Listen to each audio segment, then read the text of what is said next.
প্রতিদিন নিজেকে আখিরাতের জন্য কিভাবে প্রস্তুত করব। বিষয়টি খুবই গুরুত্বপূর্ণ। বিষয়টি আমি যদি বক্তা না হয়ে বা আলোচক না হয়ে শ্রোতা হতাম, আমার কাছে বেশি ভালো লাগতো। কারণ আমাদের এই বিষয়টি জীবন পরিবর্তনকারী একটি বিষয়। আল্লাহ রাব্বুল আলামিন বলেছেন, ইয়া আইয়ুহাল্লাযীনা আমানুত্তাকুল্লাহ, হে মুমিনগণ, তোমরা আল্লাহর তাকওয়া অবলম্বন করো।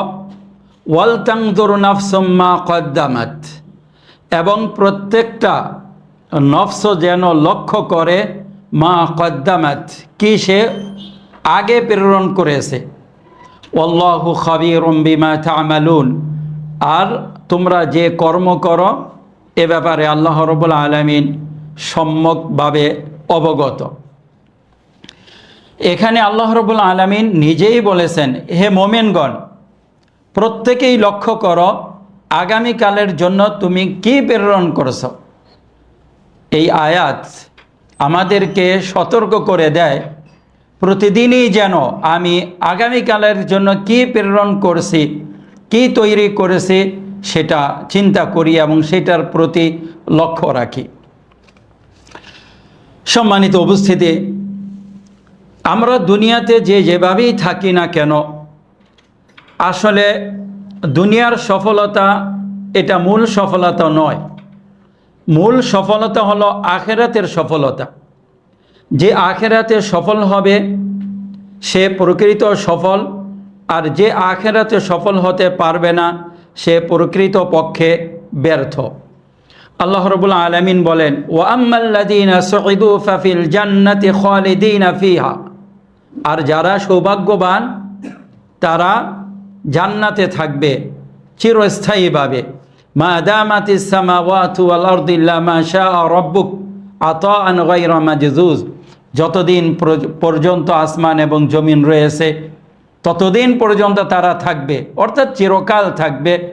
আতাআন গায়রা মাজজুজ, এটা তোমার রবের পক্ষ থেকে একটা মেহমানদারি, একটা অনুদান, যেই অনুদান কোনোদিন শেষ হবে না। এই আখিরাতের সফলতা হলো মূল সফলতা। এজন্য আমাদেরকে প্রতিদিন আখিরাতের জন্য কি করলাম সেটার প্রতি লক্ষ্য রাখা একেবারেই জরুরি বিষয়। এই দুনিয়াতে মানুষ দুইটা ভাগে ভাগ হয়ে গিয়েছে। একটি শ্রেণী আছে যারা নিজের সৃষ্টি করার মূল কারণ অনুধাবন করতে পেরেছে, যে কারণে তারা নিজেকে আখিরাতের জন্য প্রস্তুত করছেন এবং জানেন এই দুনিয়া হলো আমার প্রস্থানের জায়গা, এটা একটা ঘাঁটি, এখানে স্থায়ীভাবে থাকার জায়গা নয়। তারা নিজেদেরকে একভাবে প্রস্তুত করছেন।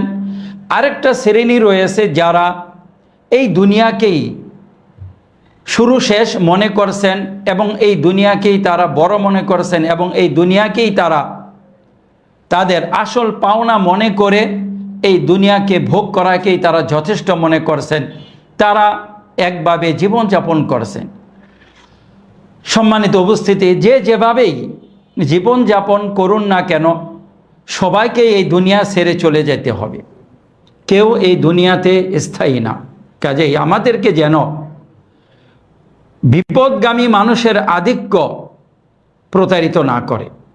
আমরা আল্লাহ রাব্বুল আলামিনের মনোনীত কিছু বান্দা, যাদেরকে আল্লাহ রাব্বুল আলামিনের অনুগ্রহে ইসলামের অধীনে ছায়া পেয়েছি, ইসলামের ছায়া তলে ছায়া পেয়েছি, আমরা নিজেদেরকে হেয় মনে করতে পারি না।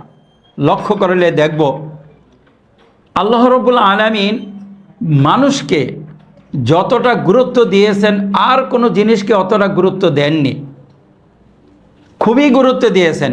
কাজে আমি আপনি নিজেকে অবহেলার বস্তু মনে করব কোনো সুযোগ নেই। আল্লাহ রাব্বুল আলামিন বলেছেন, আফা হাসিবতুম আন্নামা খলাকনাকুম আবাসা, তোমরা কি মনে করেছ যে আমি তোমাদেরকে অযথা তৈরি করেছি? আমরা আয়াতগুলো বারবার পড়ি কিন্তু শিক্ষা অর্জন করি না। আবার আল্লাহ রাব্বুল আলামিন আমাদের জন্য কোরআনুল কারীম নাজেল করেছেন। এমন কোনো মাখলুক আছে কি যাদের জন্য কোরআনুল কারীম নাজেল করা হয়েছে? মানুষের চেয়ে বড় সৃষ্টি হলো আসমান, মানুষের চেয়ে বড় সৃষ্টি হলো পাহাড়, মানুষের চেয়ে বড় সৃষ্টি হলো সমুদ্র। আআনতুম আশাদ্দু খালকান আম্মান আআনতুম আশাদ্দু খালকান আমিস সামাউ বানাহা। মাখলুক হিসাবে তোমরা বড় শক্তিশালী নাকি আসমান? লক্ষ্য করুন, এত বড় বড় মাখলুক রয়েছে, কোন মাখলুকের প্রতি আল্লাহ রাব্বুল আলামিন এতটা গুরুত্ব দিয়েছেন যতটা গুরুত্ব মানুষের প্রতি দিয়েছেন? দেননি। কোরআন নাজেল করেছেন এবং আল্লাহ রাব্বুল আলামিন বলেছেন, আফা নাদরিবু আনকুমুয যিকরা সাফহান আন কুনতুম কওমান মুসরিফিন। আমি তোমাদেরকে কোরআনুল কারীম দিয়েছি, তোমরা কি মনে করেছো তোমরা সীমালঙ্ঘনকারী হলেই আমি তোমাদের থেকে কোরআনুল কারীমকে নিয়ে নিব? না, তোমরা আমার গুরুত্বের জায়গা আমি দিয়েছি, এটাকে তোমাদের পালন করতেই হবে, অন্যথায় জিজ্ঞেস করা হবে, অন্যথায় জিজ্ঞেস করা হবে। ওয়ালা সাউফা তুসআলুন, সূরা যুখরাফে আল্লাহ তাআলা বলেছেন যে এই কোরআনুল কারীম সম্পর্কে আমাকে জিজ্ঞেস করা হবে আমাদেরকে। এবং আল্লাহ রাব্বুল আলামিনের কাছে রাসূল সাল্লাল্লাহু আলাইহি ওয়াসাল্লাম অভিযোগ করবেন, ওয়াকালা রাসূল ইয়া রব্বি ইন্না কওমি ইত্তাখাযু হাযাল কুরআনা মাহজুরা। হে রব, আমার কওম এই কোরআনকে পরিত্যাগ করে রেখে দিয়েছিল। তো আমরা আল্লাহ রাব্বুল আলামিনের গুরুত্বের জায়গায় রয়েছি, এই জন্য আমাদেরকে অবশ্যই প্রতিটা মুহূর্ত চিন্তা করতে হবে যে আল্লাহ রাব্বুল আলামিন আমাকে কেন পাঠালেন, আমাকে কোথায় যেতে হবে। ইমাম মুসলিম রাহিমাহুল্লাহ আবু হুরায়রা রাদিয়াল্লাহু তাআলা আনহু থেকে বর্ণনা করেন, আদ-দুনিয়া সিজনুল মুমিন। দুনিয়াটা হলো মুমিনদের জন্য কয়েদখানা স্বরূপ। ওয়া জান্নাতুল কাফির, আর কাফিরদের জন্য জান্নাত। এই প্রসঙ্গে একটি সুন্দর ঘটনা রয়েছে। ইবনে হাজার আসকালানী রাহিমাহুল্লাহ, যিনি 850 হিজরিতে মারা গেছে, বর্তমান 48 হিজরি চলতেছে মহরম মাস, তিনি মহরম কিংবা সফর শুরু হয়ে যেতে পারে। তো 48 হিজরি বর্তমানে আসি আমরা, 1448 হিজরিতে আসি। ইবনে হাজার রাহিমাহুল্লাহ হলেন 850 হিজরিতে মারা গিয়েছেন, তখনকার লোক। তিনি মিশরের প্রধান বিচারপতি ছিলেন। এক সময় তিনি বিচারপতি হিসাবে তিনি সরকারি প্রোটোকল নিয়ে তিনি কোথাও যাচ্ছিলেন। এমন সময় রাস্তাতেই এক ইহুদি তাকে বলল, কিফ ইয়া ইবনে হাজার, হে ইবনে হাজার একটু অবস্থান করুন, দাঁড়ান, আপনার সাথে আমার কিছু কথা রয়েছে। কি কথা? তখন সে বলল, আপনার নবী বলেছেন আদ-দুনিয়া সিজনুল মুমিন ওয়া জান্নাতুল কাফির। দুনিয়া হলো মোমেনদের জন্য কয়েদখানা আর কাফেরদের জন্য হলো জান্নাত। তো সেখানে দেখা যাচ্ছে আপনি যে শান শৌকতে যাচ্ছেন, মনে হচ্ছে আপনি জান্নাতে আছেন, আর আমি কৃষক ইহুদি, আমার যে অবস্থা রয়েছে আমি রয়েছি জাহান্নামে। তাহলে আপনার নবী যে বলল মোমেনদের জন্য কয়েদখানা আর কাফেরদের জন্য জান্নাত, সেরকম তো কিছু দেখছি না, উল্টো দেখছি, আপনি জান্নাতে আছেন আর আমি জাহান্নামে রয়েছি। তখন ইবনে হাজার রাহিমাহুল্লাহ তাকে উত্তর দিলেন যে দেখো,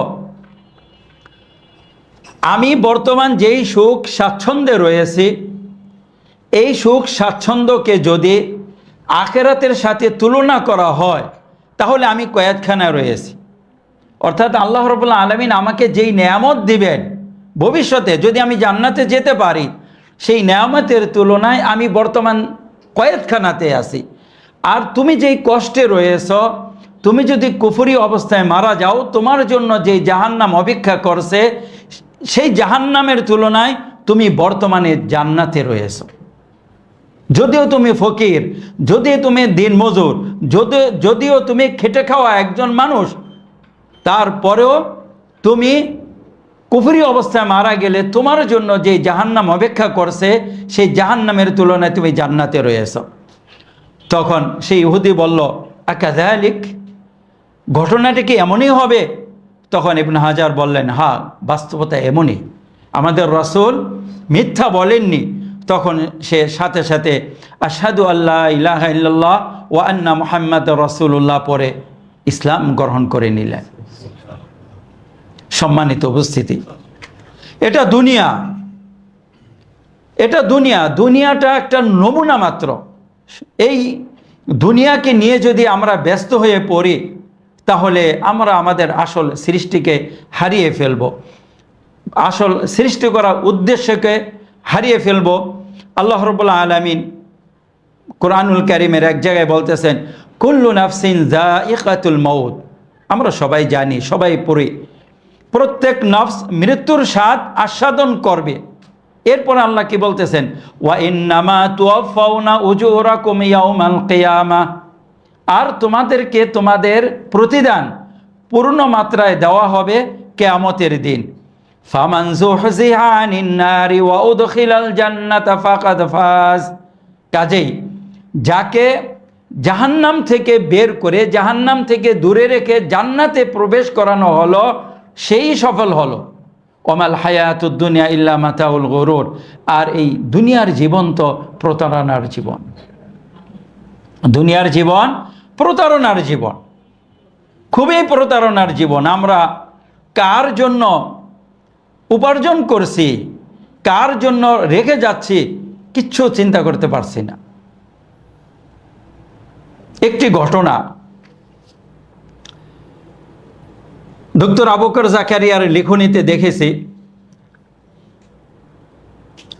চীনের ভিতর, মানে চীন দেশ, আমরা সবাই জানি চীনে একজন বিলিয়নিয়র, প্রায় 2.5 বিলিয়ন টাকা রেখে সে মারা গেছে।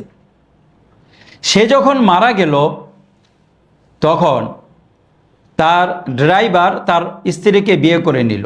স্বাভাবিক, বিয়ে করে নেওয়ার পরে সেই ড্রাইভার বলতেছে, আমি এতদিন মনে করেছিলাম আমি আমার মালিকের জন্য কাজ করি, আমি এখন বুঝলাম যে আমার মালিক আমার কাজ করেছে।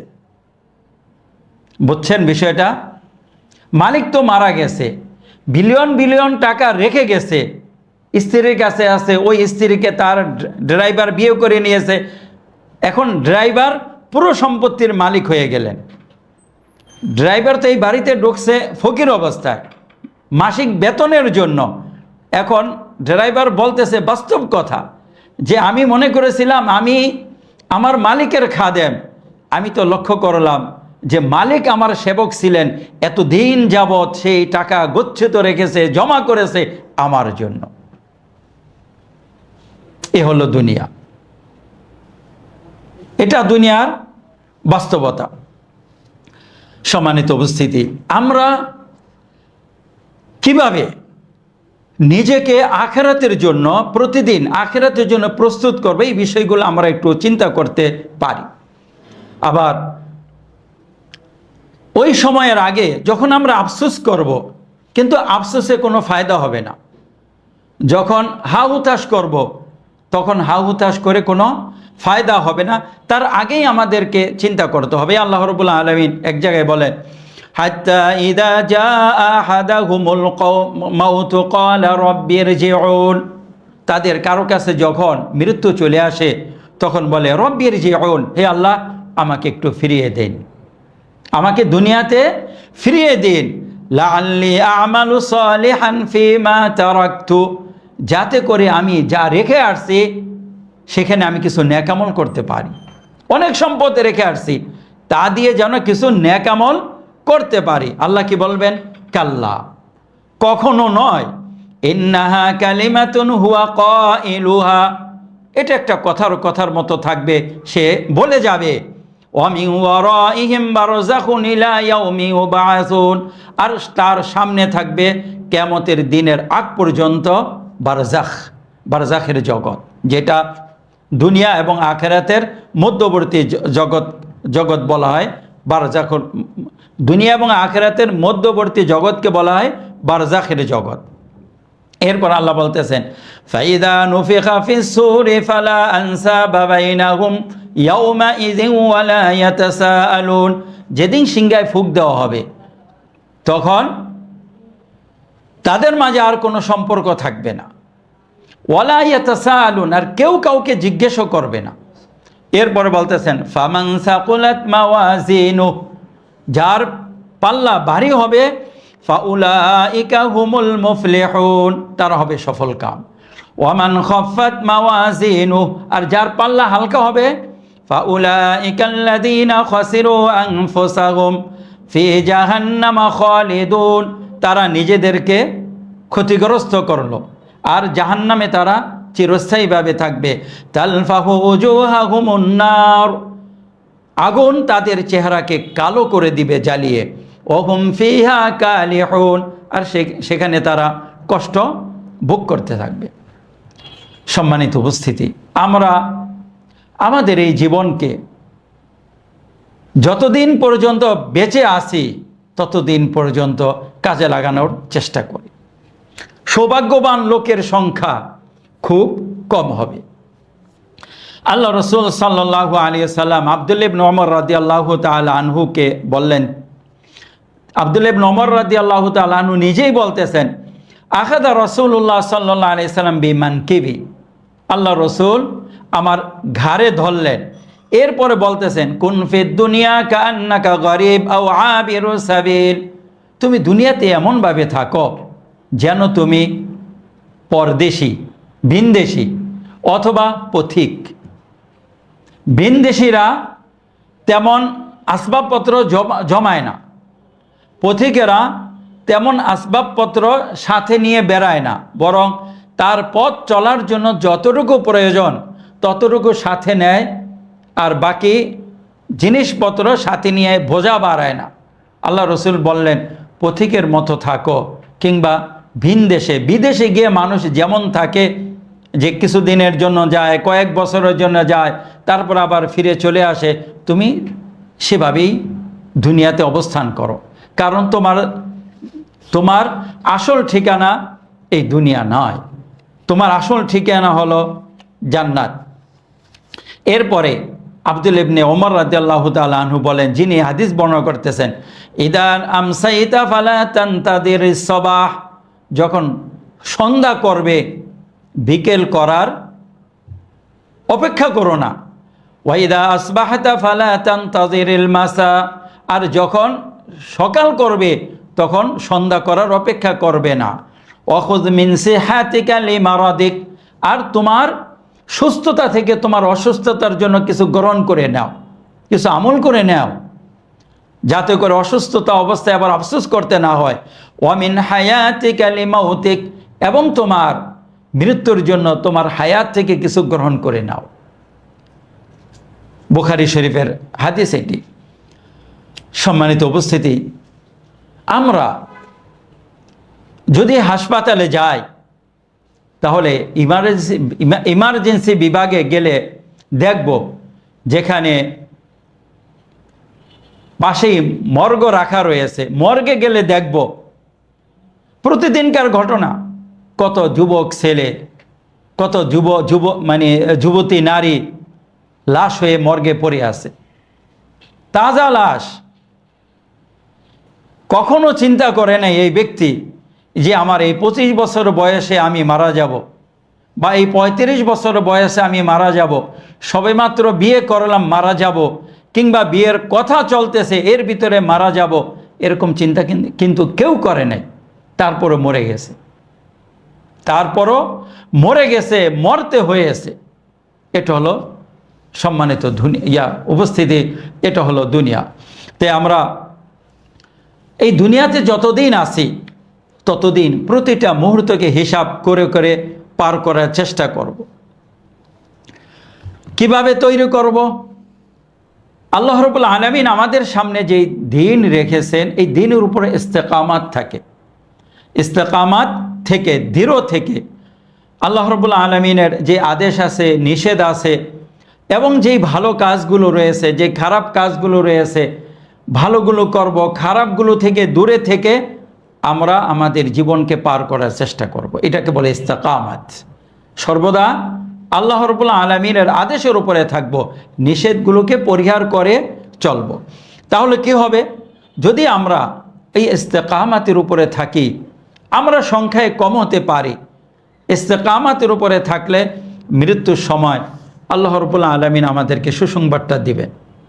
ইন্নাল্লাযীনা ক্বালু রাব্বুনাল্লাহু সুম্মা ইসতাকামু তাতানাজ্জালু আলাইহিমুল মালায়েকাতু আল্লা তাখাফু ওয়া লা তাহজানু ওয়া আবশিরু বিল জান্নাতিল্লাতী কুনতুম তুআদুন। একটু চিন্তা করেন, যখন আপনি অসহায় হবেন, যখন আমি অসহায় হব, আমার জান চলে যাবে, সবাইকে ছেড়ে যাচ্ছি, কোথায় যাচ্ছি কোনো ঠিকানা নেই, মানে কোনো নিশ্চিতভাবে বলতে পারছি না, তখন যদি আপনাকে আমাকে সুসংবাদ শোনানো হয় কেমন লাগবে? খুবই ভালো লাগবে। এই জন্য আল্লাহ রাব্বুল আলামিন মুমিনদের জন্য এই ব্যবস্থাটা করেছেন যে তোমাদের জন্য আতঙ্কের কোনো বিষয় নেই। ইন্নাল্লাযীনা ক্বালু রাব্বুনাল্লাহ, যারা বলল আমাদের রব আল্লাহ, এরপরে এই কথার উপরে অটুট থাকলো, তাতানাজ্জালু আলাইহিমুল মালায়েকাতু, তাদের কাছে মালায়েকা অবতরণ করবেন এবং বলবেন আল্লা তাখাফু ওয়া লা তাহজানু, তোমরা পিছনে যা করেছো এই কারণে ভয় করো না, আর সামনে যা কিছু তোমরা পাবে সেই জন্য তোমরা চিন্তিত হইও না। মানুষ দুইটা জিনিসের ভয় করে, পিছনের আর সামনের। পিছনে কি করলাম না করলাম এটার যদি হিসাব হয়, কিংবা সামনে ভালো পাই বা খারাপ পাই, এটার যদি আবার একটা খারাপ পরিস্থিতি সামনে চলে আসে, এজন্য আল্লাহ তাআলা দুই দিক দিয়ে তাকে নির্ভয় করে দিলেন যে পিছনের জন্য তুমি চিন্তিত হবে না, আবার সামনের জন্য তুমি আতঙ্কে থাকবে না। ওয়াবশিরু বিল জান্নাহ, জান্নাতের সুসংবাদ গ্রহণ করো যার ওয়াদা তোমাদেরকে দেওয়া হয়েছিল। নাহনু আউলিয়াউকুম ফিল হায়াতিদ দুনিয়া ওয়া ফিল আখিরাহ, মালায়েকেরা বলে দিলেন আমরা দুনিয়াতে এবং আখিরাতে তোমাদের ওলি, সাথী, বন্ধু। ওয়ালাকুম ফিহা মা তাশতাহি আনফুসুকুম, আর এই আখিরাতে তোমরা যা চাবে তাই থাকবে। ওয়ালাকুম ফিহা মা তাদউন, এবং তোমরা যা কিছু প্রার্থনা করবে সব কিছু সেখানে তোমাদের জন্য বিদ্যমান থাকবে। আমরা আর কি চাই? যদি এই বিষয়গুলো কল্পনা করতে পারছি না, যদিও আমরা শয়তানের ধোকায় পড়ে খেল তামাশায় নিজেকে ভাসিয়ে দিচ্ছি, একটু চিন্তা করলে দেখব যে আসলে বিষয়গুলো খুবই অসার। আমরা লক্ষ্য করে দেখি আমাদের যুবকেরা এবং আমাদের ছেলেরা মেয়েরা, এই যে খেলা হচ্ছে বিশ্বকাপ ফুটবল খেলা, এই খেলাকে কেন্দ্র করে যেভাবে মেতে আসে, ওরা যদি একটু চিন্তা করে তাহলে ওদের ভুল ওরা নিজেরাই বুঝতে পারবে। লক্ষ্য করুন, যেসব দেশের লোকেরা এই খেলাতে ফার্স্ট হয়, চ্যাম্পিয়ন হয়, ওরা না দুনিয়ার দিক দিয়ে এগিয়ে না আখিরাতের দিক দিয়ে এগিয়ে। লক্ষ্য করেন, তারা দুনিয়ার নেতৃত্বে নাই, আখিরাতের নেতৃত্বেও তারা থাকবে না।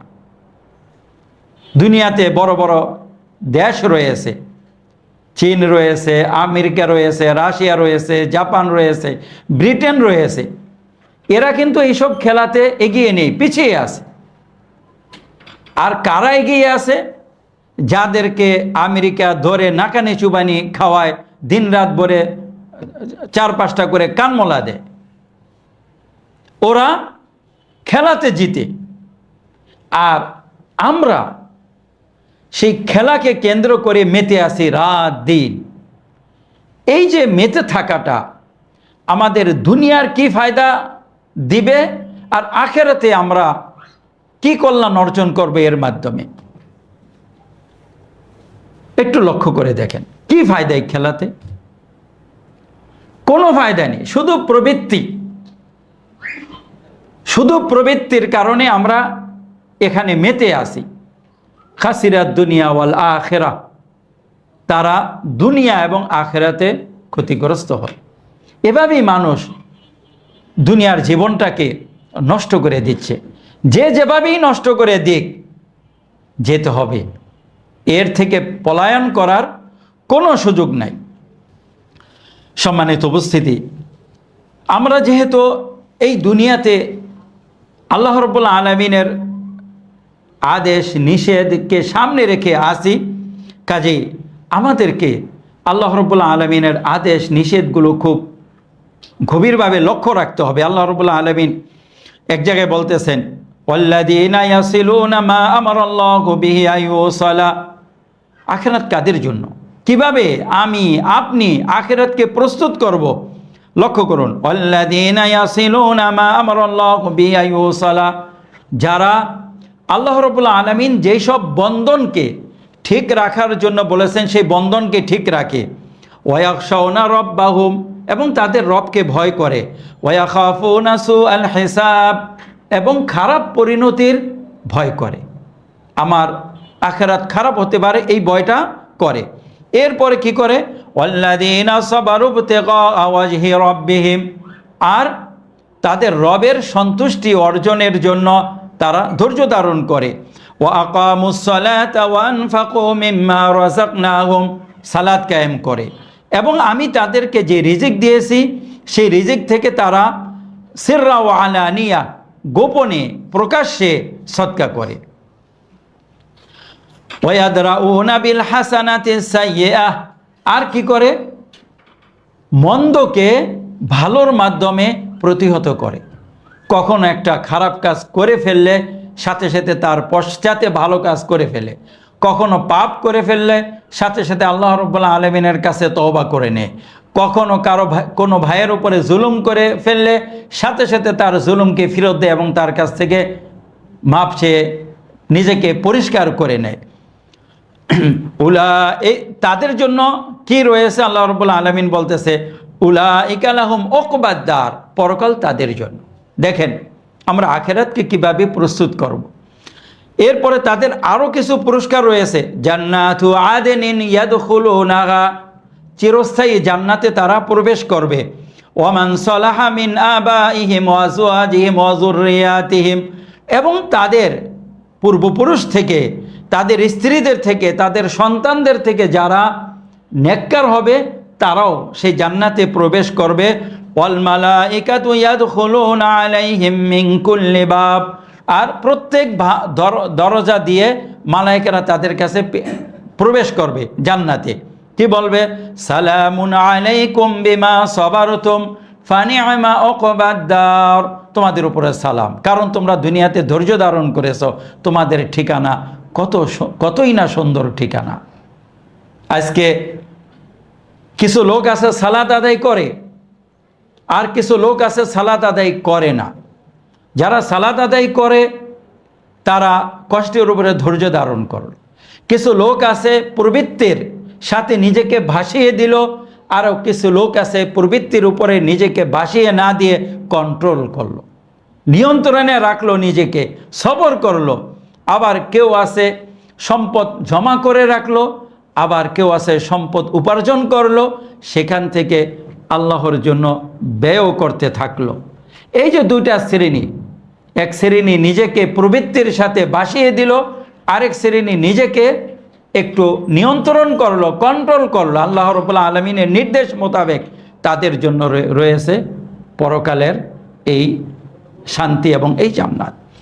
এর বিপরীতে আল্লাহ রাব্বুল আলামিন বলতেছেন, যারা নাকি এরকম না করবে, ওয়াল্লাযীনা ইয়ানকুদুনা আহদাল্লাহি মিন বাদি মিসাকিহি, আর যারা আল্লাহ রাব্বুল আলামিনের ওয়াদাগুলোকে পাকাপোক্ত করার পরও সেগুলোকে ভেঙে ফেলে, এরপরে ওয়ায়াকতাউনা মা আমারাল্লাহু বিহি আইয়ুসালা, আর আল্লাহ রাব্বুল আলামিন যেই বন্ধনকে অটুট রাখতে বলেছেন সেই বন্ধনকে টুটে ফেলে, ভেঙে ফেলে, ওয়ায়ুফসিদুনা ফিল আরদ, আর জমিনে ফিতনা ছড়ায়, ফাসাদ মানে ছড়ায়। উলাইকা লাহুমুল লানাতু, তাদের জন্য রয়েছে লানাত। ওয়ালাহুম সুউদ দার, এবং তাদের জন্য রয়েছে খুব নিকৃষ্ট বাড়ি এবং নিকৃষ্ট ঠিকানা। সম্মানিত উপস্থিতি, আমাদের জন্য যদিও কষ্ট হয়, তারপরও আল্লাহ রাব্বুল আলামিন যাদের সাথে সম্পর্ক অটুট রাখতে বলেছেন, আমরা যেন তাদের সাথে সম্পর্ক অটুট রাখি এবং এই সম্পর্ক অটুট রাখার ভিতরে আমরা আমাদের আখিরাতকে তৈরি করব। সেই দিন আসার আগে যেদিন আমাদের সব আমলের দরজা বন্ধ হয়ে যাবে। আবু হুরায়রা রাদিয়াল্লাহু তাআলা আনহু বলেন, ইদা মাতাল ইনসানু ইনকাতা আনহু আমালু ইল্লা মিন সালাসা। এই কথাগুলো আমরা বারবার শুনি, কিন্তু আরও শোনা দরকার। মানুষ যখন মারা যাবে তার সব বন্ধ হয়ে যাবে তিনটে জিনিস ছাড়া। কে কে? ইল্লা মিন সাদাকাতিন জারিয়া, সদকায়ে জারিয়া, আও ইলমুন ইউনতাফাউ বিহি, এমন ইলম যে ইলম দিয়ে মানুষ উপকৃত হচ্ছে। এই যে আমরা কথোপকথন করতেছি, কথা বলতেছি, আমাদের পূর্বপুরুষরা যে ইলম রেখে গেছেন সেই ইলমের ভিত্তিতে আমরা কথা বলি, আমরা নিজেদেরকে পরিচালনা করার চেষ্টা করি। আমরা যেই কথা বলি, যার উপরে আমল করি, একটি সওয়াব তারা পেতে থাকবে। সেটা লিখনের মাধ্যমে অবদান রেখে যাক কিংবা আমাদের পড়িয়ে রেখে যাক, যেভাবেই আমাদের উপরে অবদান রেখে যাবে তার একটা সওয়াব তারা পেতে থাকবে। ইলমের সওয়াবটা সবচেয়ে বড় সওয়াব। এই জন্য আমরা যেভাবে পারি ইলমের ময়দানে অবদান রাখব। কারণ ইলমের মাধ্যমে মানুষ আল্লাহ রাব্বুল আলামিনকে সঠিকভাবে ইবাদত করতে জানে। ইলমের মাধ্যমে মানুষ আল্লাহ রাব্বুল আলামিনের সাথে শিরক থেকে বেঁচে থাকতে পারে। ইলমের মাধ্যমে মানুষ বেদাত থেকে বেঁচে থাকতে পারবে। ইলমের মাধ্যমে মানুষ সুন্নাহকে চিনে। এই ইলমের কারণেই কার আমল শুদ্ধ এবং কার আমল শুদ্ধ নয় এটা দুই ভাগে ভাগ হয়ে যায়। এই জন্য ইলমের ফজিলত খুব বেশি। আমরা সবাই জানি যে ইলম অর্জন করতে গেলে সবাই তার জন্য দোয়া করে, সমুদ্রের মাছ পর্যন্ত তার জন্য দোয়া করে। আবার আল্লাহ রাব্বুল আলামিন কি বলেছেন? খায়রুকুম, আল্লাহ রাব্বুল আলামিন নয়, রাসূল সাল্লাল্লাহু আলাইহি সাল্লাম বলেছেন, ওসমান রাদিয়াল্লাহু তাআলা আনহু থেকে বর্ণিত, খায়রুকুম মান তাআল্লামাল কুরআন ওয়া আল্লামা, তোমাদের ভিতর সর্বোত্তম ওই ব্যক্তি যে কোরআন শিখে এবং শিখায়। আমরা সব সময় তালিবে ইলম, কোরআনের শিক্ষক, কোরআনুল কারীমের ছাত্র। আমরা কথাটা খুব হালকাভাবে নিতে পারি, কিন্তু কথাটা হালকা নয়। আপনি যদি চান আপনার মাঝে যারা রয়েছে তাদের ভিতরে শ্রেষ্ঠ হবেন, আপনি কোরআনের শিক্ষক হন, আপনি কোরআনের ছাত্র হন, আপনি উত্তম। কারণ এই কোরআনুল কারীম আল্লাহ রাব্বুল আলামিনের কিতাব। যদিও আমাদের সমাজে যারা কোরআন পড়ে এবং কোরআন পড়ায় তাদের মূল্য অন্যান্য বিষয় পড়ানোর চেয়ে কম। সেটা মাদ্রাসাতে বলেন, সেটা স্কুল কলেজে বলেন, যেখানেই বলবেন, এটা দুনিয়ার একটা হিসাব। যে যাই করুক, কিন্তু যারা কোরআনুল কারীমের শিক্ষক এবং তারা যদি এর মর্ম বোঝে, এই মর্ম বুঝে সেই ফজিলতের জন্য ইখলাসের সহিত কোরআন পড়িয়ে যায়, কোরআন পড়ে যায়, তারা সর্বশ্রেষ্ঠ। বেতন কম পাক, বেতন বেশি পাক, মানুষের কাছে পরিচিতি তার থাক বা না থাক, মানুষ চিনুক বা না চিনুক, আল্লাহর কাছে সে সর্বোত্তম। তো আমরা এই কোরআনুল কারীমের মাধ্যমে আমরা আখিরাতকে প্রস্তুত করতে পারি। কোরআনুল কারীম শিখে, কোরআনুল কারীম শিখিয়ে এবং কোরআনুল কারীম যারা শিখায় তাদের উপর অবদান রেখে, যারা শিখে তাদের উপরে অবদান রেখে। আল্লাহ রাব্বুল আলামিন রাসূল সাল্লাল্লাহু আলাইহি সাল্লামকে বলেছেন, ওয়ামা জাআলনা লিবাশারিম মিন ক্বাবলিকাল খুলদ আফাই মিত্তা ফাহুমুল খালিদুন। হে নবী, আপনার পূর্বে আমি কারো জন্যই এই দুনিয়াকে চিরস্থায়ীর আবাস করি নাই। আপনি যদি মারা যান তারা কি চিরস্থায়ী থাকবে? না, কেউ চিরস্থায়ীভাবে দুনিয়াতে থাকবে না।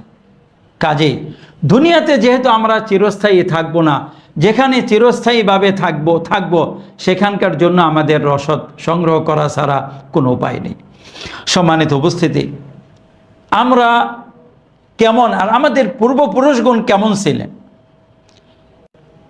আবু যর রাদিয়াল্লাহু তাআলা আনহু রাসূল সাল্লাল্লাহু আলাইহি সাল্লামের একজন বিশিষ্ট সাহাবী ছিলেন। তিনি তার ঘরে ছিলেন, এমন সময় একজন লোক তার ঘরে গিয়ে তার ঘরের এদিক সেদিক তাকাচ্ছিল। ঘরে গিয়ে সাধারণত মানুষ ঘরের এদিকে সেদিকে তাকায় না, অনেকে গিয়ে ঘরের ভিতরে গিয়ে দেখলো সোফা নেই বসার, চেয়ার নেই, ওই শোকেজ নেই, ওই ফ্রিজ নেই। এটা আমরা বর্তমান যুগের ভিত্তিতে বললাম। একটা পরিবারের ভিতরে যেসব আসবাবপত্র থাকে সেই ধরনের তেমন কোনো আসবাবপত্র ওনার বাড়িতে ছিল না। তো ওই ব্যক্তি আবু যর রাদিয়াল্লাহু তাআলা আনহুর বাড়িতে ঢুকে বললেন, আইনা মাতাউকুম, তোমাদের ঘরের আসবাবপত্র কই? এটাতে মনে হচ্ছে একবার খালি ঘর। ক্বালা ইন্না লানা বাইতান ওয়াজ্জিহু ইলাইহি সালিহা মাতাইনা। তখন আবু যর রাদিয়াল্লাহু তাআলা আনহু বললেন, আমাদের একটা ঘর আছে, সেই ঘরে আমরা আমাদের বাড়ির ভালো ভালো জিনিসপত্রগুলো জমা করতেছি। এরপরে ওই ব্যক্তি বলল, ইন্নাহু লা বুদ্দা লাকা মিন মাতাইন মা দুমতা হা হুনা।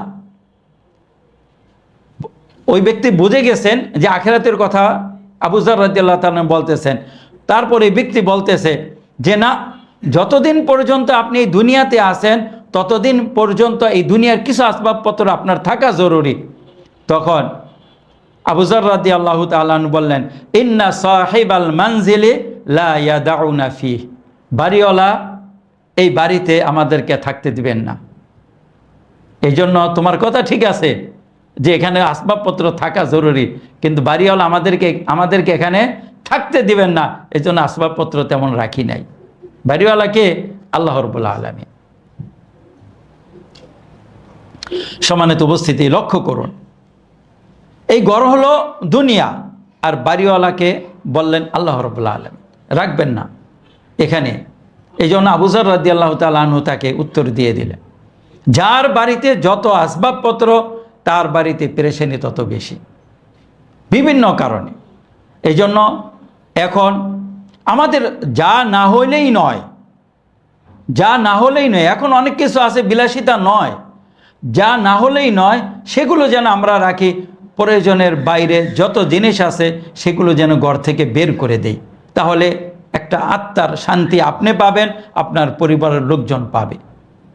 মানুষকে দেখিয়ে কোনো ফায়দা নেই, মানুষের প্রশংসাও দরকার নেই। কারণ আল্লাহ রাব্বুল আলামিন বলতেছেন, ইন্নামা হাদিল হায়াতুদ দুনিয়া মাতা ওয়া ইন্নাল আখিরাতা হিয়া দারুল করার। এই জীবনটা হলো ভোগের, অল্প কিছুদিন ভোগের, আর চিরস্থায়ী জীবন হলো কোনটা? পরকালের, আখিরাতের। কোন এক নেককার লোকের বাড়িতে আরেকজন লোক ঢুকে সে তার বাড়িতে এরকমই চারদিকে তাকাচ্ছিলেন। তো এরপরে বললেন যে কি ব্যাপার, তোমার বাড়িটা মনে হচ্ছে বাড়িটা ছেড়ে দিচ্ছ, এই বাড়ি তুমি পরিত্যাগ করবে। যে ইন্না নারা বাইতাকা বাইতা রাজুলিন মুরতাহিলিন, চলে যাওয়ার মতো ব্যক্তির বাড়ি মনে হচ্ছে। অনেক সময় দেখবেন আমাদের এই অবস্থায় যখন আমরা যারা ভাড়া থাকি, 30 তারিখে আমরা যখন বাসা ছেড়ে দিব, ওই 30 তারিখে বা 29 তারিখে যখন ওই বাসাতে কেউ যায়, তখন দেখবে সব কিছু গুছানো, সব খালি, সব কিছু গুছিয়ে রেখে দিয়েছে। তখন দেখলেই বুঝবে কি ব্যাপার, তোমাদের আসবাবপত্র কই, সব গুছানো কেন, মনে হচ্ছে তুমি কোথাও যাবে। তখন ওই ব্যক্তিকে বলা হলো যে আপনি কি বাড়ি ছেড়ে চলে যাবেন নাকি? তখন তিনি বললেন, বাড়ি ছেড়ে চলে যাব না, বরং এই বাড়ি থেকে বের করে দেওয়া হবে। অর্থাৎ মৃত্যুর মাধ্যমে আমাদেরকে যেতে বাধ্য করা হবে। এই জন্য আসবাবপত্র বেশি জমাই নাই। আল্লাহ রাব্বুল আলামিন বলতেছেন, আফা হাসিবতুম আন্নামা খলাকনাকুম আবাসা ওয়া আন্নাকুম ইলাইনা লা তুরজাউন। তোমরা কি মনে করেছো তোমাদেরকে আমি অযথা তৈরি করেছি এবং তোমরা আমার কাছে ফিরে আসবে না? কখনো নয়। আল্লাহ রাব্বুল আলামিনের কাছে আমাদেরকে ফিরে যেতে হবে। মুসা আলাইহিস সালাতু ওয়াস সালাম যখন ফিরআউনকে ঈমানের দাওয়াত দিলেন, তখন ফিরআউন তার দাওয়াত প্রত্যাখ্যান করলেন। ফিরআউনের পরিবারের ভিতরে একজন লোক ছিল মুমিন, ওয়াকালা রাজুলুম মুমিনুন মিন আলি ফিরআউন, যেটা সূরা গাফিরে আল্লাহ রাব্বুল আলামিন উল্লেখ করেছেন। সেই ব্যক্তি ফিরআউনকে উপদেশ দিয়ে বলতেছে, ইয়া কওমি ইন্নামা হাদিল হায়াতুদ দুনিয়া মাতা, হে আমার কওম, যদিও তোমরা ক্ষমতায় রয়েছ, মনে রেখো এই দুনিয়া অল্প কিছুদিনের জন্য ভোগের। এরপরে বলতেছেন যে ওয়া ইন্নাল আখিরাতে হিয়া দারুল করার, চিরস্থায়ীভাবে থাকার জায়গা হলো আখিরাত। সম্মানিত উপস্থিতি, আমরা শুরুতে যে আয়াতটি তেলাওয়াত করেছিলাম সেই আয়াতটির দিকে আবার একটু নজর দিই। আল্লাহ রাব্বুল আলামিন বলতেছেন, ইয়া আইয়ুহাল্লাযীনা আমানুত্তাকুল্লাহ, হে মোমেনগণ আল্লাহকে ভয় করো, আল্লাহর তাকওয়া অবলম্বন করো। ওয়াল তানজুরু নাফসুম মা কদ্দামাত লিগাদ, আর প্রত্যেকেই যেন লক্ষ্য করে আগামীকালের জন্য কি সে পেশ করছে। ওয়াত্তাকুল্লাহ, আল্লাহকে ভয় করো। ইন্নাল্লাহা খাবীরুম বিমা তা'মালুন, নিশ্চয়ই আল্লাহ রাব্বুল আলামিন তোমরা যা কিছু করো তার খবর পুঙ্খানুপুঙ্খভাবে রাখেন। আমাদের ভিতরে যারা সালাত নিয়ে অবহেলা করি, যারা সিয়াম নিয়ে অবহেলা করি, যারা আল্লাহ রাব্বুল আলামিনের অন্যান্য আদেশগুলো পালন করার ক্ষেত্রে অবহেলা করি, তাদের আরেকটি আয়াত লক্ষ্য করা উচিত, যেখানে আল্লাহ রাব্বুল আলামিন বলেছেন, ফাখলাফা মিন বাদিহিম খালফুন আদাউস সালাতা ওয়াত্তাবাউশ শাহওয়াতি ফাসাউফা ইয়ালকাউনা গায়্যা। আল্লাহ রাব্বুল আলামিন সূরা মারিয়ামে নবীদের কথা উল্লেখ করেছেন আগে, এরপরে বলতেছেন যে ফাখলাফা মিন বাদিহিম, এই নবীদের পরে এমন কিছু লোক আসলো যারা আদাউস সালাহ, সালাত নষ্ট করত, ওয়াত্তাবাউশ শাহওয়াত, এবং প্রবৃত্তির অনুসরণ করত, ফাসাউফা ইয়ালকাউনা গায়্যা, অতি শীঘ্র তারা জাহান্নাম মানে জাহান্নামে সাক্ষাৎ করবে, জাহান্নামে সে তারা পতিত হবে। সম্মানিত উপস্থিতি, এই দুনিয়া আপনি আমি যদি আল্লাহ রাব্বুল আলামিনকে সামান্য কিছু দেই, আল্লাহ কবুল করবেন। আর আখিরাতে যদি মিলউল আরদে যাহাবা ওয়ালাউ ইফতাদা বিহ, জমিন ভরা স্বর্ণ আল্লাহ রাব্বুল আলামিনকে পেশ করি, আল্লাহ কবুল করবেন না। লক্ষ্য করবেন, দুনিয়াতে আপনার ছোট্ট একটা জিনিসের মূল্য আল্লাহ দিবেন, আখিরাতে পাহাড় পরিমাণ জিনিসের মূল্য দিবেন না। ইমাতাতুল আযা আনিত তরিক, রাস্তাতে একটা কষ্টদায়ক জিনিস পড়ে রয়েছে, আপনি সেটা সরিয়ে দিলেন, এ কারণে আল্লাহ রাব্বুল আলামিন আপনাকে সওয়াব দিবেন। এইটাকে ইমানের একটি অংশ, শাখা হিসাবে স্বীকৃতি দিয়েছেন। কিন্তু মরার পরে আমরা যদি পাহাড় পরিমাণ নেকি করি, পাহাড় পরিমাণ দান সৎকার করি, আল্লাহ গ্রহণ করবেন না। সেটা দান সৎকার বা সেটা এমন জগৎ নয় যেই জগতে আমরা ওজর করলে আল্লাহ রাব্বুল আলামিন ওজর গ্রহণ করে নেবেন। এই দুনিয়া হলো কর্মের জগৎ। আল্লাহ রাব্বুল আলামিন বলতেছেন, ফামান ইয়ামাল মিসকালা যাররাতিন খায়রান ইয়ারা ওয়া মান ইয়ামাল মিসকালা যাররাতিন শাররান ইয়ারা, যে বিন্দু পরিমাণ ভালো কাজ করবে এটাও সে আখিরাতে দেখতে পাবে, যে বিন্দু পরিমাণ খারাপ কাজ করবে এটাও সে আখিরাতে দেখতে পারবে। কি বিন্দু পরিমাণ ভালো কাজ? আপনার বাড়িতে একজন মেহমান আসলো, আপনি হাসি মুখে তার সাথে কথা বললেন, সাদাকা, একটু হাসি আপনার একটা নেকি। রাস্তাতে আপনার একজন ভাইয়ের সাথে দেখা হলো, হাসি মুখে কথা বললেন, তাবাসসুমুকা লিআখিকা সাদাকা, একটু মুস্কি হাসলেন, যার কারণে সে বুঝতে পারল আপনি তাকে মহব্বত করেন, আপনাকে সে মহব্বত করে, সাদাকা। ছোট্ট একটা জিনিস, সাদাকা, আল্লাহ গ্রহণ করবেন।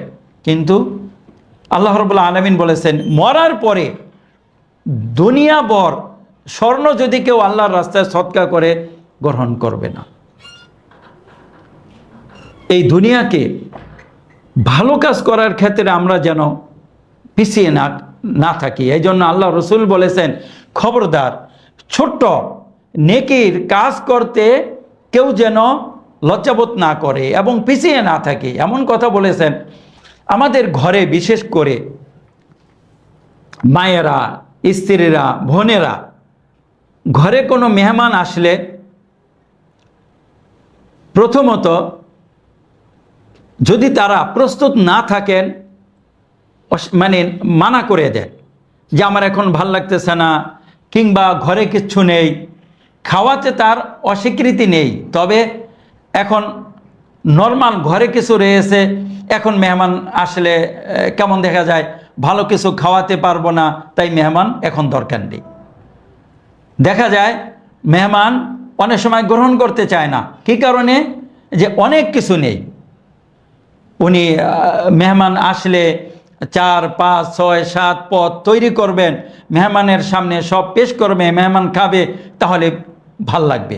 শুধু মরিচ দিয়ে ভাত দিতে, ডিম ভাজা দিয়ে ভাত দিতে কেমন লাগে, এই জন্য মেহমানের প্রয়োজন নেই, ও না খেয়ে থাক, যেহেতু ভালো কিছু খাওয়াতে পারবো না, এই জন্য না খেয়ে থাক। এটা ভুল। বরং আপনার হাতের নাগালে যা রয়েছে, মেহমান আসলো, যে কেউ আসলো, আপনি ওইটাই তার সামনে পেশ করেন। আল্লাহ রাব্বুল আলামিন আপনার মন দেখবে, আপনার প্রস্তুতি দেখবে।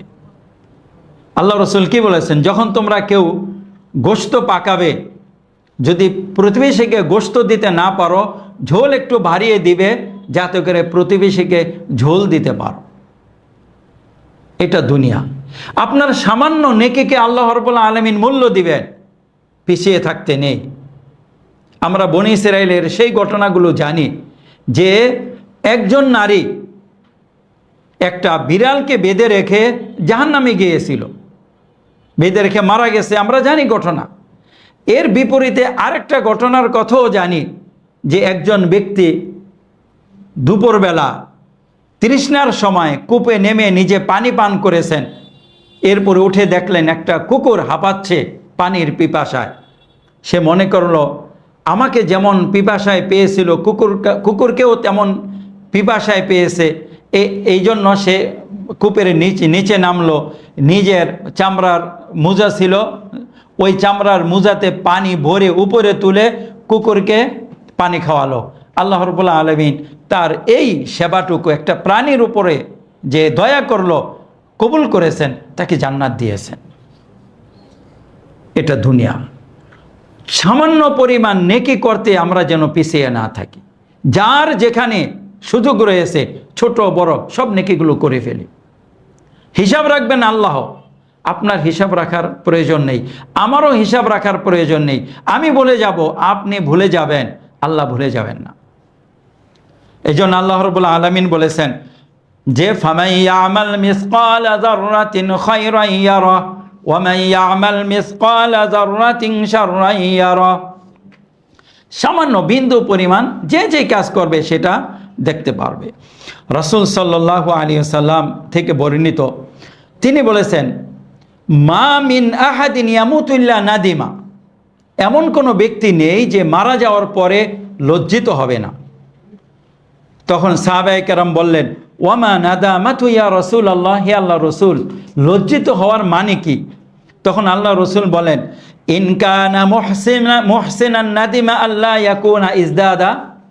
সে যদি নেককার হয়ে থাকে তাহলেও সে লজ্জিত হবে এই কারণে সে আরও নেক কেন করল না। ওয়া ইন কানা মুসিআন নাদিমা আল্লাহ ইয়াকুনা নাজা। আর যদি বদকার হয়ে থাকে, লজ্জিত হবে কেন সে খারাপ কর্ম থেকে বিরত থাকলো না। সম্মানিত উপস্থিতি, এরকম ঘটনা আল্লাহ রাব্বুল আলামিন তার রসুলের মাধ্যমে আমাদেরকে অনেক শুনিয়েছেন। কোরআনুল কারীম তো এই সব আয়াতে এবং রসুল সাল্লাল্লাহু আলাইহি সাল্লামের হাদিসগুলো এসব ঘটনায় বা এই সব উপদেশ নসিহতে ভরপুর। এই জন্য সবসময় আমাদের উচিত আল্লাহ রাব্বুল আলামিনকে উপস্থিত জেনে নিজের আখিরাতকে তৈরি করা। কখনো নবীগণ পর্যন্ত নিজেকে আখেরাত থেকে নিরাপদ মনে করেন নাই, যে আমি আখেরাতে পাকড়াও হব না বা আল্লাহ রাব্বুল আলামিন আমাকে জবাবদিহি করবেন না, এটা নবীরা পর্যন্ত মনে করেন নাই। এই জন্য ইউসুফ আলাইহিস সালাম পর্যন্ত আল্লাহর কাছে দোয়া করেছেন। কি দোয়া করেছেন? তাওয়াফানি মুসলিমান ওয়ালহিকনি বিসসালিহিন। হে আল্লাহ, মুসলিম অবস্থায় আপনি আমাকে মৃত্যু দেন এবং নেককার লোকদের সাথে আমাকে যুক্ত করে দিন। ইউসুফ আলাইহিস সালামের দোয়া। সম্মানিত উপস্থিতি, আমরা আমাদের দিনগুলোকে কিভাবে আখিরাতের জন্য প্রস্তুত করব, তার একটি গুরুত্বপূর্ণ দিক হলো আমরা যে যতটুকু নেক কাজ করি, এই নেক কাজগুলো যেন আমরা হেফাজত করি, এগুলো যেন নষ্ট না হয়ে যায়। আমরা যেরকম আমাদের সম্পদকে হেফাজত করি, আমাদের সন্তানকে হেফাজত করি, আমাদের স্ত্রী পরিজনদেরকে হেফাজত করি, আমরা যেই নেক কাজগুলো করি, এই নেক কাজগুলো হেফাজত করারও একটা দায়িত্ব রয়েছে। আল্লাহ রসুল সাল্লাল্লাহু আলাইহি সাল্লাম বলেন, আবু হুরায়রা রাদিয়াল্লাহু তাআলা আনহু থেকে বর্ণিত, আতাদরুনা মানিল মুফলিস, তোমরা কি জানো ফকিরকে? তখন সাহাবায়ে কেরাম বললেন, আল মুফলিসু ফিনা মান লা দিরহামা লাহু ওয়ালা মাতা। আমাদের ভিতরে ফকির তো ওই ব্যক্তি যার কোনো টাকা পয়সা নেই, আসবাবপত্র নেই, সেই ফকির। তখন আল্লাহ রসুল বললেন, ইন্নাল মুফলিসা মিন উম্মতি ইয়াতি ইয়াউমাল কিয়ামাতি বিসলাতিন ওয়া সিয়ামিন ওয়া যাকাতিন। আমার উম্মতের ভিতরে ফকির হবে ওই ব্যক্তি যে কিয়ামতের ময়দানে অনেক অনেক সালাত নিয়ে আসবে, অনেক যাকাত নিয়ে আসবে, অনেক সিয়াম নিয়ে আসবে। এরপর কি হবে? ওয়ায়াতি কদ শাতামা হাযা, একজন লোক আসবে, এসে বলবে উনি আমাকে বকা দিয়েছিলেন। ওয়াকাযাফা হাযা, আরেকজন এসে বলবে উনি আমাকে অপবাদ দিয়েছেন। ওয়া আকালা মালা হাযা, আরেকজন এসে বলবেন সে আমার সম্পদ ভক্ষণ করেছে। ওয়া সাফাকা দামা হাযা, আর এই ব্যক্তির রক্ত প্রবাহিত করেছে। ওয়া দারাবা হাযা, আর একে প্রহার করেছে। এভাবে বিভিন্ন লোকজন আসতে থাকবে। এরপরে ফায়ুতাহাদা মিন হাসানাতিহি, এই ব্যক্তিকে তার নেকি থেকে দেওয়া হবে, অমুক ব্যক্তিকে তার নেকি থেকে দেওয়া হবে। ফাইন ফানিয়াত হাসানাতু ক্বাবলা আইয়ুকদামা আলাইহি, তার উপরে যেই প্রাপ্য রয়েছে সেগুলো আদায় করার আগেই যখন তার নেকি শেষ হয়ে যাবে, কি করা হবে? যে উখিযা মিন খাতায়াহুম ফাতুরিহাত আলাইহি, তাদের পাপগুলো নিয়ে এই ব্যক্তির উপরে নিক্ষেপ করা হবে। সুম্মা তুরিহা ফিন্নার, তারপরে তাকে জাহান্নামে নিক্ষেপ করা হবে। মুসলিম শরীফের হাদিস, সহিহ হাদিস। সম্মানিত উপস্থিতি, আমরা কি শিখলাম? আমরা যেভাবে আমাদের সম্পদগুলোকে হেফাজত করি, আমাদের নেক কাজগুলোকে হেফাজত করতে হবে। যদি আমরা নেক কাজগুলো হেফাজত না করি, দেখব অনেক নেক কাজ করেছি, খোঁটা দিয়ে নষ্ট করে দিয়েছি, বলে নষ্ট করে দিয়েছি। তাহলে আমরা আমাদের নেক কাজগুলো হেফাজত করব। এটাও আখিরাতের প্রস্তুতির একটা বিষয়। এমনকি অনেক নেক কাজ আপনার এমন থাকা উচিত যে নেক কাজ সম্পর্কে আপনার সন্তান জানবে না, আপনার স্ত্রী জানবে না, কেউ জানবে না, আপনি জানবেন আর আপনার আল্লাহ জানবে। এরকম কিছু নেক কাজ করে রাখুন। আপনার স্বামী জানবে না, আপনার মা জানবে না, ডান হাত করেছে বাম হাত জানবে না, বাম হাত করেছে ডান হাত জানবে না। এমন কিছু নেক কাজ করে রাখুন যেটা আপনি জানবেন আর আল্লাহ জানবে, যেটা শুধুই আল্লাহর জন্য, যেখানে মানুষের কোনো অংশই থাকবে না। কিয়ামতের দিন এই নেক কাজগুলো কথা বলবে। তো সম্মানিত উপস্থিতি, এই নেক কাজগুলো আমরা করে যাব। আল্লাহ রসুল সাল্লাল্লাহু আলাইহি সাল্লাম আরেকটা হাদিসে বলেছেন যে দুনিয়া এবং আখিরাতে কল্যাণের উপকরণ গ্রহণ করতে, বাদিরু বিল আমালি, তোমরা দ্রুত আমাল করে নাও, বিল ফিতানান, এমন ফিতনা আসার আগে আমল করে নাও, কাকিতাআল লাইলিল মুজলিমি, যখন অন্ধকার রাতের মতো ফিতনা চলে আসবে। কেমন হবে? ইউসবিহুর রাজুলু মুমিনান ওয়া ইউমসি কাফিরান, ব্যক্তি ভোর করবে মুমিন অবস্থায়, সন্ধ্যা করবে কাফের অবস্থায়। ওয়া ইউমসি মুমিনান ওয়া ইউসবিহু কাফিরান, এবং সন্ধ্যা করবে মুমিন অবস্থায়, ভোর করবে কাফের অবস্থায়।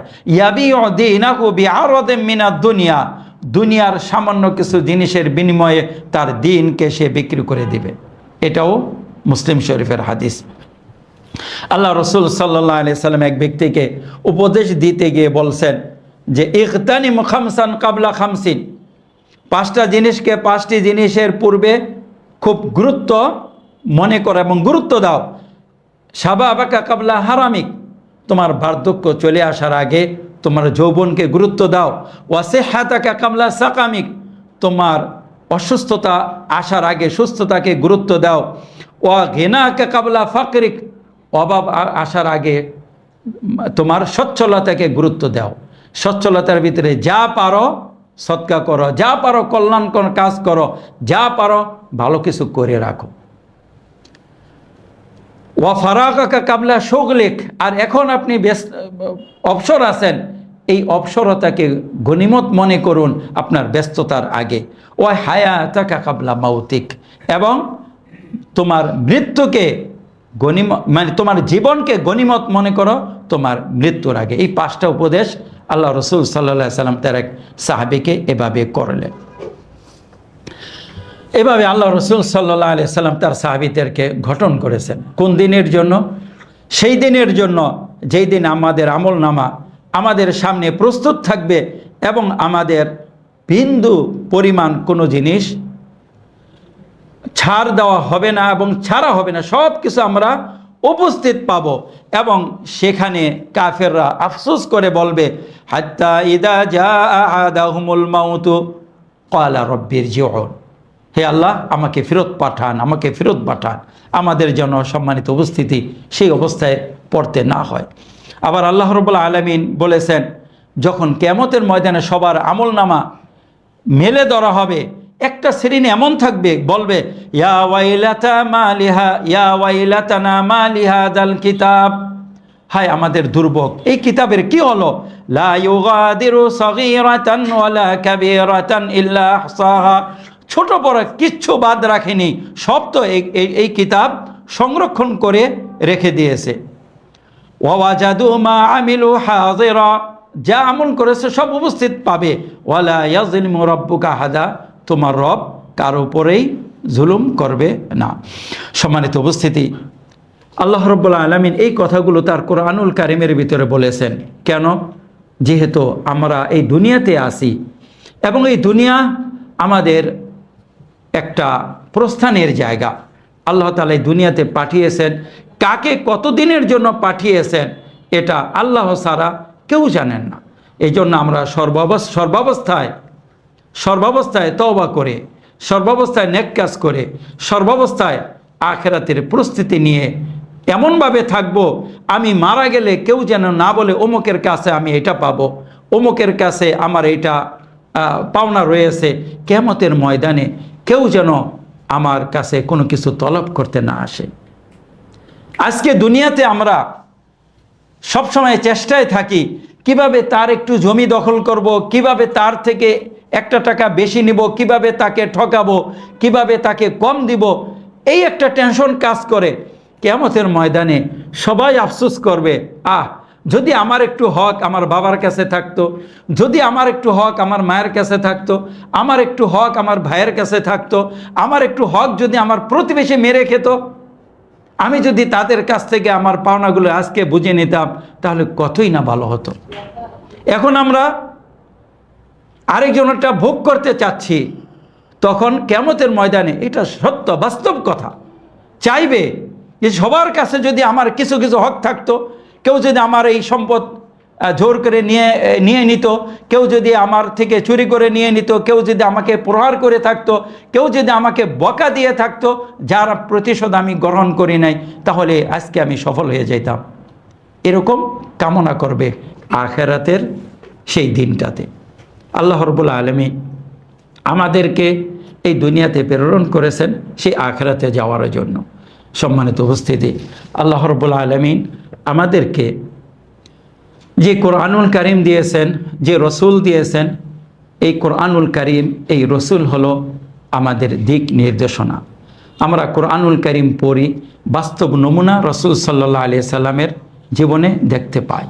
তার কিছু নমুনা দেখতে পাই আবু বকর রাদিয়াল্লাহু তাআলা আনহুর জীবনে, ওমর রাদিয়াল্লাহু তাআলা আনহুর জীবনে, ওসমান ইবনে আফফান রাদিয়াল্লাহু তাআলা আনহুর জীবনে, আলী রাদিয়াল্লাহু তাআলা আনহুর জীবনে এবং অন্যান্য সাহাবীদের জীবনে। আমরা সেইভাবেই নিজেকে প্রস্তুত করার চেষ্টা করি যেভাবে আমাদের পূর্ববর্তী নেককার লোকগণ প্রস্তুত করেছেন, যেভাবে আল্লাহ রাব্বুল আলামিন আমাদেরকে প্রস্তুত হতে বলেছেন, যেন কিয়ামতের ময়দানে আল্লাহ রাব্বুল আলামিন যেটা বলেছেন ওয়াম্মাল, যে কিয়ামতের ময়দানে বা আখিরাতে সফল হওয়াই হলো মূল সফল, আমরা যেন আখিরাতে সেই সফলতা অর্জন করে প্রকৃত পক্ষে যেই সফলতা রয়েছে সেটা অর্জন করতে পারি। আল্লাহ রাব্বুল আলামিন আপনাকে আমাকে দুনিয়া এবং আখিরাতে চূড়ান্তভাবে সফল হওয়ার তৌফিক দান করুন এবং আমাদের পরিবারকে আল্লাহ রাব্বুল আলামিন যেন জান্নাতের ভিতর, যেভাবে আমরা আল্লাহ রাব্বুল আলামিনের অনুগ্রহের মাধ্যমে জান্নাতে যেতে চাই, আল্লাহ রাব্বুল আলামিন আমাদেরকে জান্নাতে নিন এবং জান্নাতের ভিতর আমাদের পূর্ববর্তী পরবর্তী যারা ঈমানের সহিত মারা গিয়েছে তাদের সবাইকে যেন জান্নাতে একত্রিত হওয়ার তৌফিক দান করুন। আমিন। হাদা ওয়া সাল্লাল্লাহু তাআলা আলা নাবিয়িনা ওয়া ইমামিনা মুহাম্মদ ওয়া আলা আলিহি ওয়া সাল্লাম।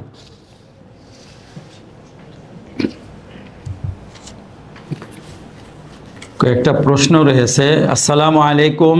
প্রশ্ন 1, সালাতের সালাম ফেরানোর পর যদি মনে পড়ে সালাতের কোনো ওয়াজিব ছুটে গিয়েছে তখন কিভাবে সাহু সেজদা দিব, নাকি সালাত পুনরায় আদায় করতে হবে? সাহু সেজদা সালাতের ভিতরে 3টা কারণে ওয়াজিব হয়। একটা হলো সালাতের ভিতর কেউ যদি বৃদ্ধি করে ফেলে, আরেকটি কারণ হলো সালাতের ভিতর কেউ যদি হ্রাস করে ফেলে, কমিয়ে ফেলে, আরেকটি হলো সালাতের ভিতর যদি প্রবলভাবে সন্দেহ হয়, ওয়াসওয়াসা না, প্রবলভাবে সন্দেহ হয়। যদি এরকম সন্দেহ হয় যে আমি প্রথম বৈঠকটা করিনি কিংবা অমুক রাকাতে সূরা ফাতিহা পড়িনি, এই ধরনের কোনো ভুল যদি হয়ে থাকে, নিশ্চিতভাবে মনে পড়ে সালাম ফিরানোর পরে আপনার 2টা সাহু সেজদা দিলেই হবে, 2টা সাহু সেজদা দিলেই হবে। এমনকি যদি এমনও হয় 2 রাকাত পড়েছি, এরপরে সালাম ফিরিয়ে দিলাম, তারপরে মনে পড়লো আমি তো মাত্র 4 রাকাত সালাতে 2 রাকাত পড়লাম, তখন আবার দাঁড়িয়ে 2 রাকাত পরে সাহু সেজদা দিলে হয়ে যাবে, নতুন করে 4 রাকাত পড়ার প্রয়োজন নেই। না, পরবর্তীতে সালাম তো ফিরাবে, সাহু সেজদাও দিবে, সালামও ফিরাবে, আত্তাহিয়াতে একবার পড়বে। আর সাহু সেজদার ক্ষেত্রে নিয়ম হলো যদি কেউ কম করে ফেলে তাহলে সালামের আগে সাহু সেজদা দিবে। যেমন সালাম দিবেন, আপনার সব কিছু পড়া শেষ, এরপরে 2টা সাহু সেজদা দিবেন। এই 2টা সাহু সেজদা থেকে উঠে 2 দিকে সালাম ফিরাবেন। যদি কম করে থাকেন, মনে করেন 4 রাকাত সালাতে 2 রাকাতের মাঝখানে বসা উচিত ছিল, আপনি বসেন নাই, তাহলে কি কম হয়ে গেল না? এখন আপনি সাহু সেজদা দিবেন, কখন দিবেন? সালামের আগে, সালামের আগে। তার কারণ আপনার যে ঘাটতিটা হয়ে গেছে, যাতে করে ওই ঘাটতিটা এই সালামের আগে 2 সাজদায় পূর্ণ করে দেয়। এই জন্য 2টা সাজদা দিবেন। যেমন আপনার দোয়া মাসুরা পড়ার, দোয়া মাসুরা পড়ে নিলেন, আল্লাহুম্মা ইন্নী যালামতু নাফসি যুলমান কাসীরা, শেষ করলেন। এখন আপনি আল্লাহু আকবার করে 2টা সাজদা দিবেন, এরপরে 2 পাশে 2টা সালাম দিয়ে সালাত শেষ করে দিবেন। আর যদি এমন হয় যে আপনি 1 রাকাত বেশি পড়ে ফেলছেন, 1 রাকাত বেশি পড়ে ফেলছেন, যেহেতু 1 রাকাত বেশি পড়ে ফেলছেন, এখন আপনি এর ভিতরে আর বৃদ্ধি করবেন না। আপনার যখন সালাম ফিরানোর কথা তখন সালাম ফিরিয়ে দিবেন, এরপরে আবার 2টা সাহু সেজদা দিয়ে আবার সালাম ফিরিয়ে দিবেন। বুঝে আসলো? কারণ আপনার এমনি সালাতের ভিতরে বাড়িয়ে ফেলছেন, আবার 2টা সাজদা যদি সালামের আগে দেন আরও বেড়ে গেল। নিয়মটা বুঝছেন? সালাতে যদি আমরা কম করি তাহলে সাহু সেজদা সালামের আগে না পরে আগে, আর যদি সালাতের ভিতরে বাড়িয়ে ফেলি সাউসেজদা সালামের আগে না পরে? পরে। যুক্তি কি? মনে রাখবেন, যেহেতু আমি সালাতে এমনি বৃদ্ধি করে ফেলেছি, এই 2 সাজদা দিয়ে আরও বৃদ্ধি না করি। হ্যাঁ, এটা হলো মনে রাখার একটা পদ্ধতি। তারপরে আরেকটা হলো সন্দেহ। আপনার প্রবল সন্দেহ হয়ে গিয়েছে, তখন আপনি 2টা সাজদা সাউসেজদা করে নিতে পারেন। তো এই হলো আপনার সালাতের ভুল শুধরানোর পদ্ধতি। দ্বিতীয় প্রশ্ন, কোনো নিকট আত্মীয়ের যদি সম্পত্তি থাকে, কিছু কিন্তু নগদ নেই, চলতে খুব কষ্ট হয়, অনেক ঋণী দেনাদার, তাকে কি জাকাতের অর্থ দেওয়া যাবে? হ্যাঁ, দেওয়া যাবে। নিকট আত্মীয় থেকে জাকাত দিতে হবে, সেটা আপনার 2 শ্রেণী বাদ দিয়ে। একটা হলো আপনার পূর্বের এবং আপনার উপরের নিচের, অর্থাৎ আপনার বাবাকে জাকাত দিতে পারবেন না, আপনার নিচের সন্তানকে দিতে পারবেন না। সাইডে যারা আছে, আপন ভাই, আপন বোন, সংসার ভিন্ন, তাদেরকে দিতে পারেন। চাচাকে দিতে পারবেন, চাচাতো ভাইকে দিতে পারবেন, কারণ সন্তানকে নয়। কারণ সন্তান তো, আপনি থাকতে সন্তান গরিব হবে কেন? আপনার উপরে জাকাত ফরজ, আপনার সন্তানের উপরে কেন জাকাত ফরজ হবে না? তার মানে আপনার সম্পদ সন্তানকে দিবেন। অনুরূপভাবে আপনি ধনী, আপনার বাবা গরিব থাকতে পারে না, আপনার বাবা গরিব থাকতে পারে না। একটা ঘটনা রয়েছে, রসুল সাল্লাল্লাহু আলাইহি সাল্লামের কাছে এক বাবা তার সন্তান সম্পর্কে অভিযোগ করেছিল। তখন আল্লাহ রসুল তাকে বললেন, তোমার ছেলেকে নিয়ে আসো। অভিযোগ শোনার পরে আল্লাহ রসুল বললেন, আনতা ও মালুকা লিআবিক, তুমি এবং তোমার সম্পদ সব তোমার বাবার জন্য। তো এই জন্য বাবাকে দেওয়া যাবে না জাকাত, ছেলে সন্তান মেয়েদেরকে জাকাত দেওয়া যাবে না। জাকাত দিবে আপনার ভাই বোন ইত্যাদি, এরা তো নিজেরা আপন সন্তান। যদি আপনার এরকম হয়, এরা আপনার অধীনে রয়েছে। হ্যাঁ, যদি এরকম হয় যে আপনার সম্পত্তি সব আলাদা, মেয়েকে আলাদা বাড়িতে দিয়েছেন, তখন সেটা ভিন্ন কথা, ওইটা আলাদা সংসার। আরেকটি প্রশ্ন, মুহাদ্দিস হওয়ার জন্য শর্ত কি? কতটুকু জ্ঞান অর্জন করলে একজন ব্যক্তি সত্যিকার অর্থে মুহাদ্দিস হতে পারবে? আসলে মুহাদ্দিস হাদিস থেকে, মুহাদ্দিস শব্দটা আসছে হাদিস থেকে। যিনি হাদিসের পাঠ দেন তাকে মুহাদ্দিস বলা হয়।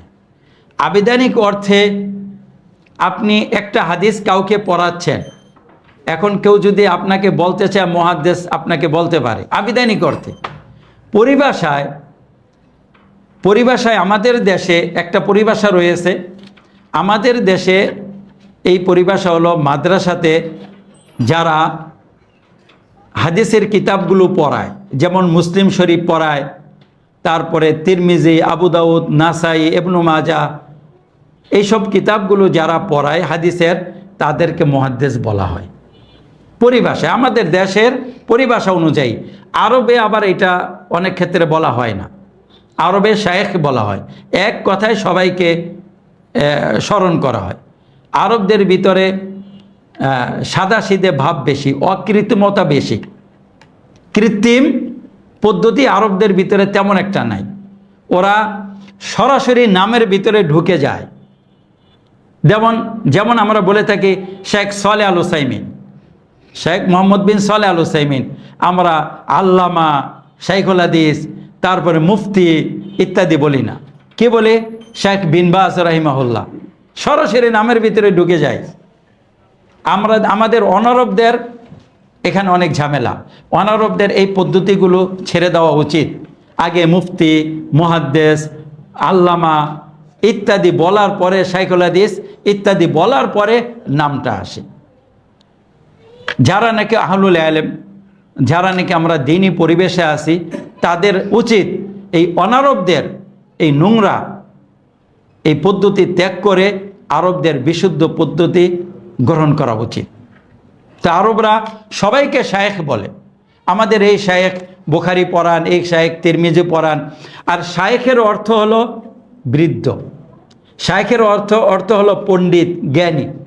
আরবে সাধারণত 4টির ক্ষেত্রে শায়েখ বলা হয়। যেমন কারো সম্পদ বেশি, তাকে বলা হয় শাইখুল মাল। তাকে আপনি গিয়ে বলেন, শেখ কেমন আছেন, তার মানে তার সম্পদ বেশি, এই জন্য সে শায়েখ।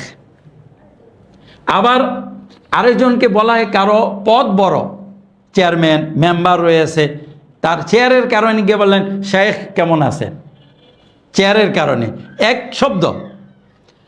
আবার কারো এলেম রয়েছে, তাকে বললেন শেখ কেমন আছে, এলেমের কারণে। আবার কারো বয়স বেশি, খুব বৃদ্ধ, বললেন শেখ কেমন আছেন। তো একজন হলো বয়সের কারণে শেখ, আরেকজনে সম্পদের কারণে শেখ, আরেকজনে এলমের কারণে শেখ, আরেকজনে পদবীর কারণে শেখ। এটা হলো আরবদের প্রথা। এই এক কথা দিয়ে সবাইকে তারা স্মরণ করে। কত সহজ সাদা, মানে সোজা সাপটা।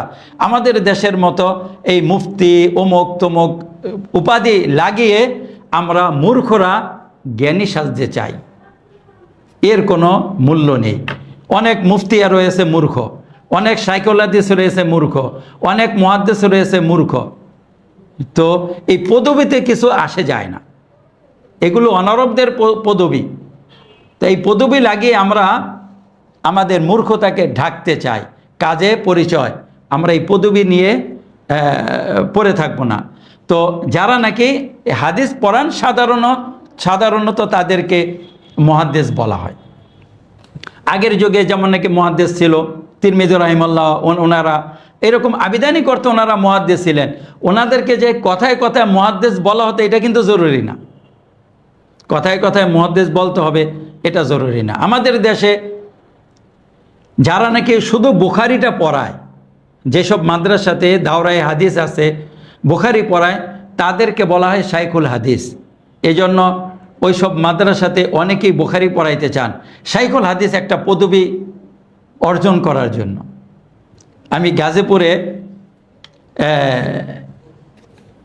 এখানে ইমাম ছিলাম, একটা মসজিদে এক সংস্থার হয়ে জুমা পড়াইতাম, মাঝে সাথে ওয়াক্তিয়া সালাতও পড়াইতাম। ওই আমাদের ওই মসজিদের পাশে একটা মাদ্রাসা ছিল, ওই মাদ্রাসাতে মুহতামিম সাহেব বলতেছেন আমি এখানে দাওরায়ে হাদিস খুলবো, কি জন্য? বুখারি পড়ানোর জন্য।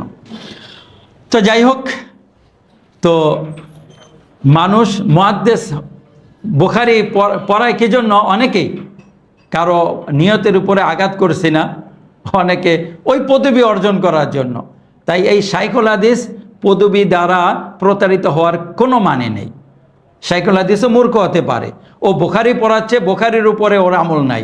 ও বুখারি পড়ায় আর বুখারির প্রতিবাদ করে, বুখারি পড়ায় আর বুখারির কোনো হাদিস আসলে এই হাদিসকে কিভাবে প্রত্যাখ্যান করা হবে এই যুক্তি নিয়ে সে উপস্থিত হয়। এই ধরনের শাইখুল হাদিস আমাদের দেশে অনেক রয়েছে। এই শাইখুল হাদিসদের কোনো মূল্য এবং এই শাইখুল হাদিসকে মূল্য দেওয়ার কোনো মানে নেই। এরপর আরেকটা প্রশ্ন, কোনো বয়স্ক ব্যক্তি যিনি রমজান মাসে শারীরিক অসুস্থতার কারণে সিয়াম পালন করতে সক্ষম অথবা সক্ষম নয়, ওনার পক্ষ থেকে কি শেষ দশকে এতেকাফের কোনো সুযোগ আছে? আচ্ছা, যদি কেউ সিয়াম পালন না করতে পারে এতেকাফ তো করতে পারবে। এতেকাফ করার সাথে আপনার এটা হলো, এতেকাফ হলো আপনার শেষ দশকের সাথে জড়িত। আর ওই এতেকাফটা হয়ে থাকে লাইলাতুল কদর পাওয়ার জন্য। কেউ অসুস্থ থাকলে সেটা ভিন্ন কথা, অসুস্থতার জন্য অন্য সময় সিয়াম রাখবে, কিন্তু এতেকাফ করতে পারবে। দ্বিতীয় প্রশ্ন, সূরা ইখলাস তেলাওয়াতের ফজিলত সম্পর্কে জানতে চাই। আসলে সূরা ইখলাস তেলাওয়াত করেন আল্লাহ রসুল বলেছেন এটা হলো কোরআনুল কারীমের 3/1 এই ব্যাপারে ইমাম মালিক রাহিমাহুল্লাহ বলেছেন 3/1 বলতে বোঝায় যে সওয়াবও হইতে পারে। অনেকে বলতেন সওয়াবের 3/1 সওয়াব পাবে যদি সূরা ইখলাস কেউ পড়ে। আবার কেউ বলেছেন এখানে সূরা ইখলাসকে কোরআনুল কারীমের 3/1 বলার অর্থ হলো কোরআনুল কারীমে 3টা বিষয় নিয়ে আলোচনা করা হয়েছে।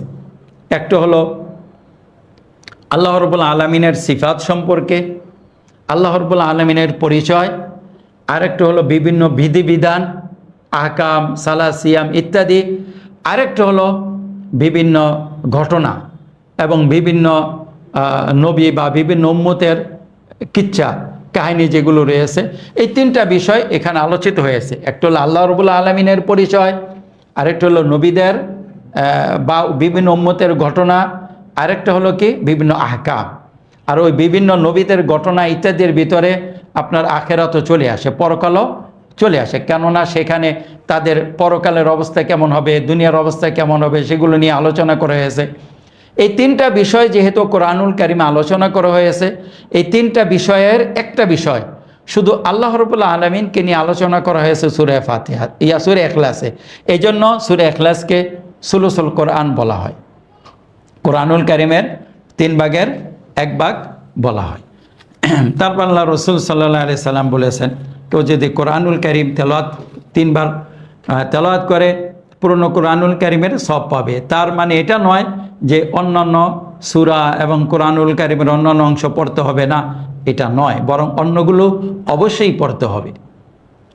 আল্লাহ হাদা ওয়া সাল্লাল্লাহু তাআলা আলা নাবিয়িনা ওয়া ইমামিনা মুহাম্মদ ওয়া আলা আলিহি ওয়া সাল্লাম। ওয়া আলাইকুম আসসালাম।